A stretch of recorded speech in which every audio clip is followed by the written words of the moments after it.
મહેસાણામાં દર્શનામ ગોસ્વામી સમાજ દ્વારા આવેદનપત્ર આપવામાં આવ્યું છે. કલેક્ટર કચેરી તેમજ જિલ્લા અધિક્ષક કચેરી ખાતે આવેદનપત્ર. થડી મઠનો વિવાદની અસર મહેસાણા મોટી સંખ્યામાં સમાજના આગેવાનો પણ હાજર રહ્યા. જય દર્શનામ.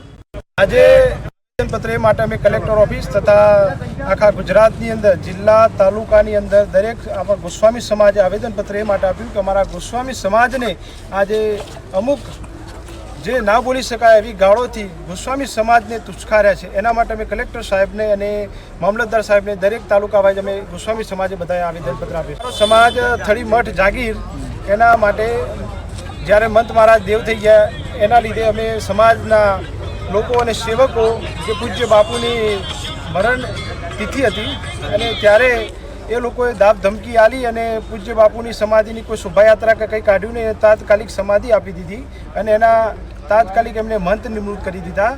અને અમારા સમાજને એવું કહેવું કે પૂજ્ય બાપુ વંદનીય હતા અને એમની શોભાયાત્રા પાલખી યાત્રા પણ કાઢવી જોઈએ અને દાબ ધમકી આપી છે કે તમારા કોઈ મંત કે તમને કોઈ સ્વીકારવામાં નહીં આવે.